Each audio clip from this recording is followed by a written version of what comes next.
Welcome into the original Gangsters Podcast. I'm your host, Scott Burnstein, and today I want to go out to South Philly for an update on the Bruno Scarfo crime family and kind of where they stand now as 2025 comes to an end. And although we don't have anywhere near the dysfunction of the 80s and 90s, where bodies were dropping on a practically a weekly basis, the dysfunction level on this family right now is pretty high. And it's a divide that began, not shockingly, to start to develop when former boss Skinny Joey Merlino started his public social media brand and podcasting endeavors back in the late summer of 2023. Now, this is a group that had stabilized under Uncle Joe Legambi, who took over as acting boss when Merlino and his crew of loyalists all went to prison for most of the 2000s, and had been the Wild West, let's say from 1980 to about 2000, and then things really, tamed down, and a very dysfunctional group became pretty functional and relatively boring, but in a good way. And Joe Legambi, I've always said, is probably the most underrated Mafia don of this generation or of the last 30, 40 years. He got that family back in shape. Joey, he reigned for 30 years. He is embedded in the fabric of America, La Cosa Nostra, forever. He's a iconic gangster in American history, and I don't think whole story has yet to be written, and it gets stranger than fiction every day, especially these last 2 years. And believe me, it's had an effect on the vibe in this family. And I wanted to do this as we headed towards the holidays because you started to really see this at the end of last year, where there were two different Christmas parties. And this family is starting to divide, and it's becoming, again, more pronounced between pro-Joey and anti-Joey sentiment. What's added to this thing becoming more pronounced in the last 10 months is the return of Stevie Mazzone, and then last month the return of Dom Grande. Now, I report this, I'm trying to be delicate, and I understand there's a lot of moving parts here, and there's a lot of people that are sensitive to this narrative, and I want to be clear that I'm not in any way, shape, or form predicting there to be any, murders or guys running to the federal government to jump on a witness stand. That I don't think that's happening. The Merlino crew is notorious for sticking together through thick and thin, and I think though there's a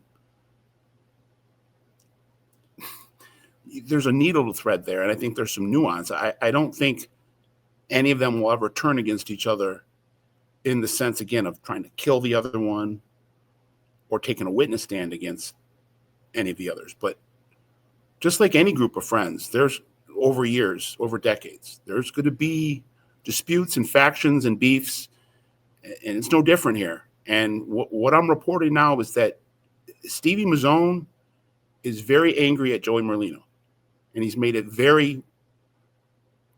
he's been very vocal about it within organized crime circles. And this divide in the family is coming down between pro-Joey and all the people that are proud to be seen with him out and about. Guys that have been some of his top lieutenants through the years, Johnny Chang, Marty Angelina, Mikey Lance. So you would put those in the pro-Joey camp. But there's another camp here. And that's where the divide in the crime family comes from. Even though Merlino is no longer officially active, he's no longer a boss. He's officially, depends on how you want to, who you're talking to. He's either inactive voluntarily or he's on the shelf via decision made in conjunction between New York's five families and the current mob boss of Philly, Georgie Borghese. But Stevie has been sending word from prison in the years since Joey started the pod that this was unacceptable, that the family was losing standing, and that he was bearing the brunt of a lot of bad PR in the world of East Coast La Cosa Nostra. And what could he do? He was locked up. I also don't think I don't believe in coincidences, as people that have watched me have said that often. I don't know if Joey goes into this the way he went into it, if Stevie and Dom Grandi were on the street. They were doing their time for their racketeering bust from 2020. Again, Dom just walked out in the fall. Stevie walked out last winter. Stevie and Joey have been best friends. And I say it, I get teased sometimes for overdoing the metaphors or analogies, but they've been thick as thieves since the sandbox. And this is the first time there's ever really been a line drawn in the sand where you're either with Stevie or with Joey. And I'm not saying that's what it's going to be like forever. And I'm not saying that they're not going to eventually get on the same page and be buddies again. But right now, Stevie is not taking Joey's calls. He's not accepting invitations to meet face-to-face. He's not accepting any form of communication. And he's telling everybody around him to keep their distance from Joey. As everybody knows, and as I've said numerous times, Joey gives zero fucks. And Joey's going to go about living the life that he wants to live, no matter what. And that's where, he's this kind of transcendent figure that the rules don't apply to him. Not many people could ever do what he's been able to do and still have your head above water. Not just have your head above water, you're sitting on a mountaintop right now. I mean, look where Joey is. He just had a big Netflix docuseries done on him. By the way, a lot of great footage of him and Stevie from back in the 90s. And his restaurant, his Skinny Joe Cheesesteaks, is a grand slam, doing money hand over fist. It's the hottest spot in South Philly right now. Celebrities, athletes, actors, musicians are all flocking there. It looks like Joey has really flipped the script and legitimized himself. That, there's a needle thread here, and that's great for Joey. But what's great for the crime family that he led for 30 years? It hasn't been that great for them. There's been a lot of acrimony over this scenario, over this situation, and now with Stevie back on the streets, I know he has restrictions, and Dom, I'm hearing that Dom Grandi has now chimed in, and he's backing Stevie. So don't expect to be, Stevie or Dom, they can't be seen with him anyway in public because of restrictions. But they are advising everybody in their camp to stay away, keep their distance, and essentially there's a freeze campaign being launched. They want to freeze Merlino, freeze him, I don't know, off the internet, or I don't know what the end game is, but I know that I don't want to use the term battle lines because, again, that gives the wrong impression. That nobody's getting hurt over this. I mean, nobody's getting killed over this. But there is a clear delineation in this crime family right now. Some of it's generational, about guys that are pro Merlino and they don't care what New York thinks. They don't care what other people in the crime family think. They're Joey's ride or dies, and they're going to be behind Joey no matter what. And LCN protocol doesn't matter. And I've said on here and on the History Channel and on Netflix and other places where I've been interviewed about this group of guys in Philly, their loyalty is to the oath they made is to each other.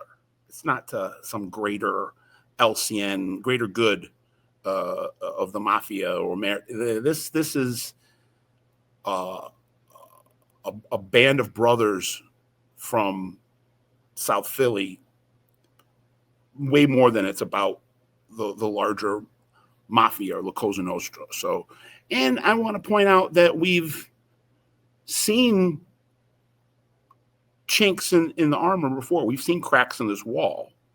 And just 10 years ago, roughly, Marty Angelina and Georgie Borghese were at each other's throats. And there were threats, and it got resolved. These group of guys that rose up together, most of them had fathers, uncles running the crime family in the 70s and 80s. They took over in the 90s. And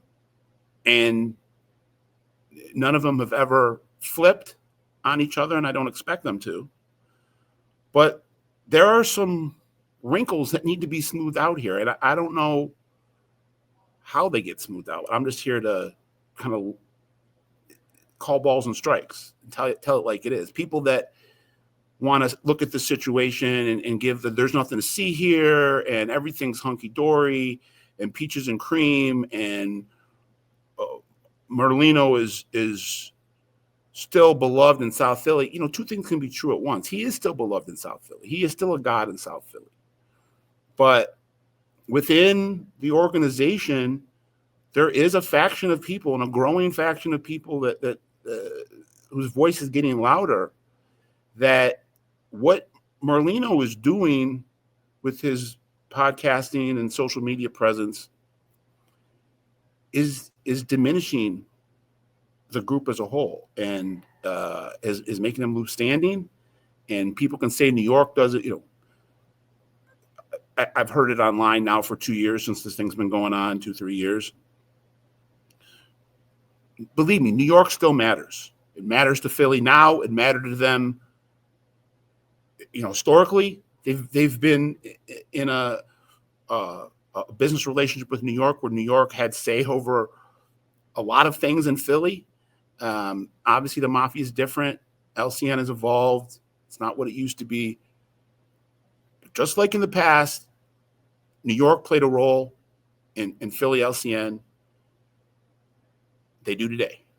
And their unhappiness with what's going on with Merlino is driving, in some regards, the instability within Philly LCN and South Philly and in North Jersey. And there's been meetings, people shuffling back and forth between Philly and New York for years now, trying to get this situation in check. And I think a lot of people expect Stevie to be able to do that, and it might get rougher before it gets smoother. And that's where you're having this kind of line in the sand drawn. And again, I don't think I've reported this until now, but last December, you had 2 different holiday parties.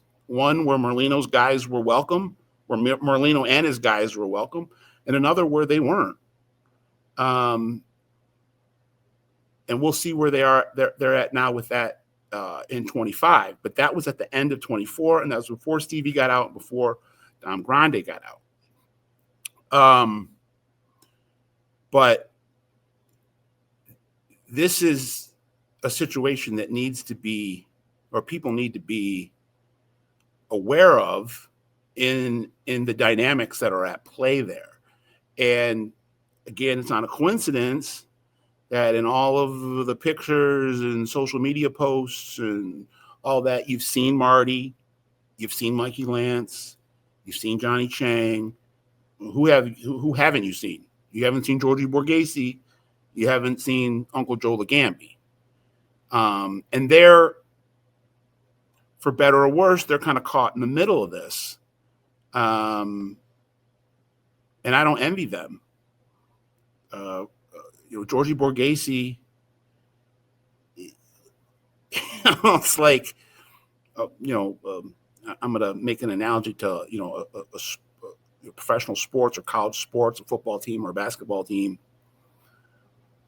Somebody's success a lot of times hinges on what they're inheriting. Georgie Borghese inherited a mess. And I'm sure, and he's a very capable boss. Got a lot of respect, has proved his merit time and time again, as a diplomat, as a politician, as well as a tough guy. So he's definitely worthy of the post, but this would be, this situation would be difficult for the Mount Rushmore of mafia bosses, the Tony Accardos, the Carlo Gambinos, the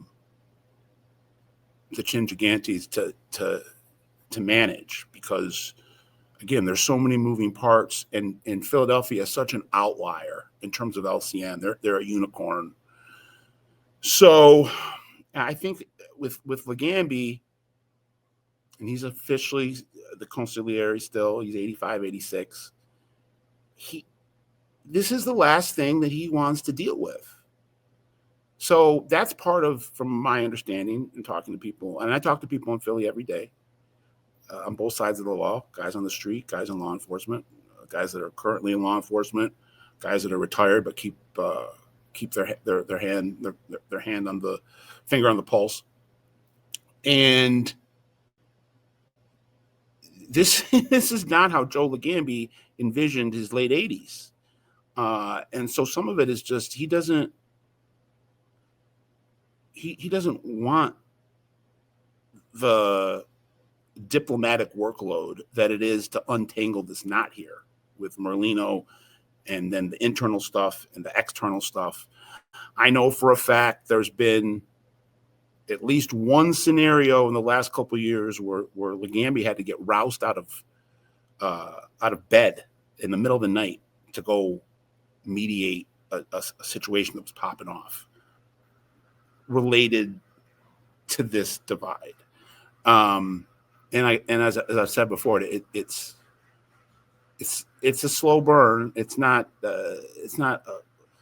didn't become a powder keg overnight, but you have more and more scenarios that are arising that are playing into whether you're pro Joey or anti Joey right now. And again, whatever you think about New York's influence, I can tell you for certain, Joe Legambi, Georgie Borghese, Stevie Mazzone, and Dom Grande, they do care what New York says, and their and how they're perceived, how the Philly group is perceived by New York.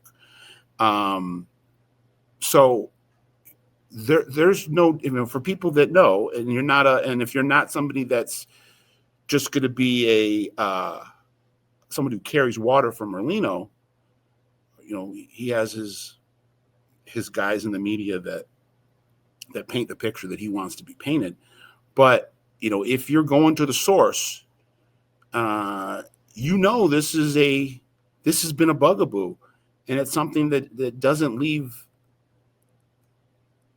the agenda until it's fixed. It's going to be something that's on the agenda, something that they're having to deal with in all their interactions with New York LCN. So I know that there have been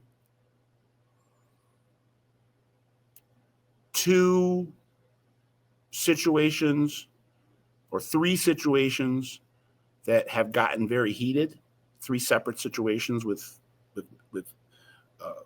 involving members of the crime family, and some of them being from different generations, where there have been heated arguments.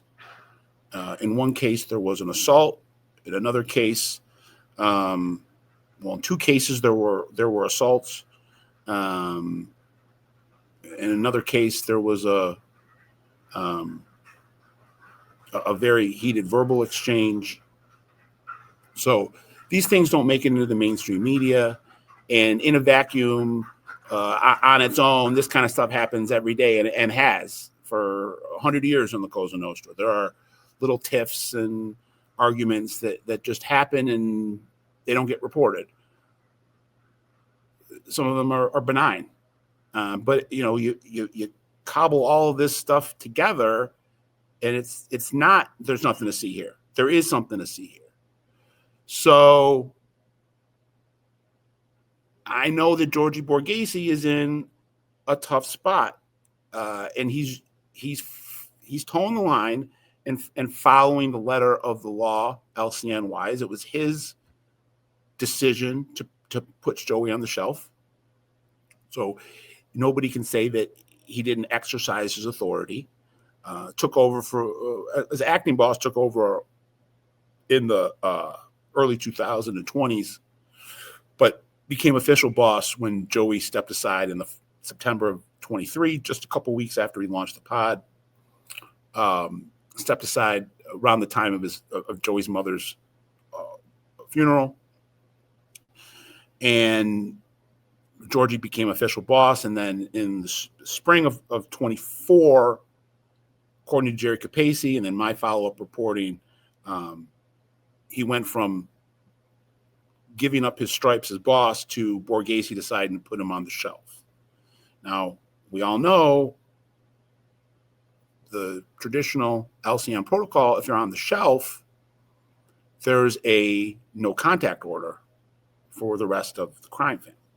Now, that order might be out in theory, but in practice, you have half the family, like I'm pointing out in this episode, that ignores it and socializes with Joey and takes pictures with him, and is it part of his social media, part of his brand at the restaurant, holding court at the restaurant. And then a group that doesn't do that. And so Georgie Borghese and Joe Legambi did the right thing, I think, in New York's eyes. They removed the cancer, if you will, if you want to use that analogy. But they're not hardcore enforcing the no contact order. In fact, I would say they're not enforcing it at all. They're abiding by it. They're not socializing with Merlino, at least not in public. But again, there are countless examples of other guys in the crime family, guys that are both made, guys that are in some cases former administrators, former skippers, high earning associates that are pretty openly running around with them. I know there's one former administrator that has strong opinions, and I think he shared those opinions with other members of the crime family, and he thinks that the crime family as a whole is enabling Merlino's behavior and the people around him. And that's where I think Stevie is representing the counter and has come home and has made it clear the way people need to go about and operate. He's only been home for about 10 months, 8-9 months. So I think you need, and he's on restriction. So I think we're going to need, probably another year or two to see how Stevie being back, boots on the ground, affect this situation and how it either smooths out, gets better, gets worse. I don't know. I know that Dom Grande chiming in and getting behind his uncle Steve, Stevie's his uncle via marriage, tells me that the younger generation are going to be behind Dom. So they're behind Dom and Stevie in this. I know that the Scarfo generation and the group that was kind of in between Scarfo and Merlino, uh, some of them have chimed in on this, and they're behind Stevie. I know there was a altercation at a pizza parlor with a guy from an older generation guy and a guy very close to Merlino, and there was some shouting back and forth. Again, there have been 2 assaults. I'm not going to get into the specifics of it, but assaults that have been connected to this growing divide. I don't think, again, I want to be clear as day. I am not predicting any wars or murders or betrayals in terms of someone running to the government. That's not going to happen. But I don't know what the resolution here is for the Merlino legacy, the regime, his closest advisors and lieutenants. I think we're kind of past the point of no return. He ain't. Merlino is not giving up his podcasting or his social media gallivanting. That ain't on the cards. The only thing that's going to take him away from that is if the feds come down and indict him. I think that's a very serious possibility in the next year or two, but that's neither here nor there right now. So I don't know if it's just everybody digs in their heels and Stevie and his guys don't give it any oxygen and, continue what I would call a freeze campaign. Joey and his guys go about doing what they're doing. Georgie Borghese, as the boss, is, it's a real tightrope act. Joey's one of his closest friends from day one. And I know there wasn't any animosity when Georgie pulled his stripes. And then that sounds weird. That your childhood friend is putting you on the shelf and there's no animosity. I'm telling you, there wasn't. It was like they both knew that this was just business. But I know there are some people that want Georgie to be more hardline with how he deals with Merlino. And I know that sentiment has been expressed from Stevie's camp to Georgie Borghese's camp. And I know that Joe Legambi, even though he is officially the consigliere, and if this was 10 years ago, 15 years ago, he would be on the front lines of trying to get this thing all sorted out. But I'm telling you, based on everyone that I've spoken to who are around him on a regular basis, he just doesn't want the headache. And he's not going to go any further in than he's already gone in. And that is, he backs Borghese's decision to shell Joey. He has made it clear that he's not going to be out there socializing with Joey, going to the cheesesteak spot. But him and Borghese also are not holding Joey to task, saying, hey, man, we put you on the shelf. That means you can't associate with anybody in our organization. By not being hardline on that,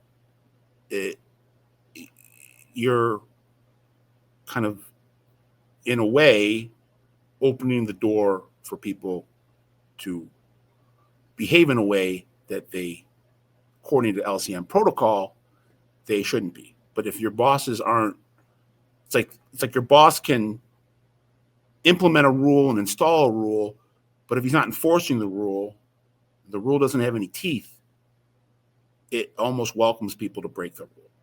So, and I want to just keep on saying, I am not critiquing Georgie Borghese's leadership. I don't envy him at all. This is one of the most unenviable positions you could ever be in. And I think he's done a good job with the cards that he's been dealt. But there's just, with this group, more than other groups, there's more emotions, there's more X factors, more,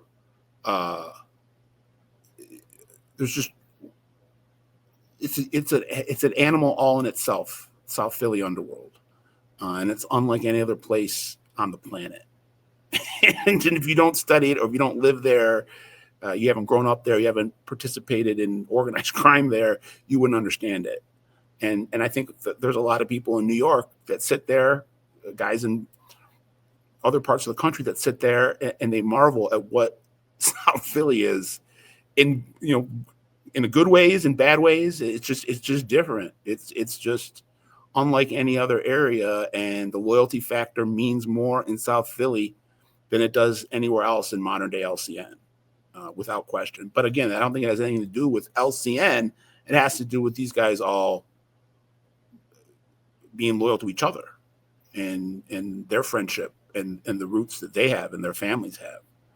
So, that's where we are right now. I'm going to, keep on reporting what's going on there as 25 gets into 26. We'll see what happens with the Christmas parties this year. But it's something to keep an eye on. And, the big takeaway here, I would say, is Stevie's on one side of this thing, Joey's on the other side of it.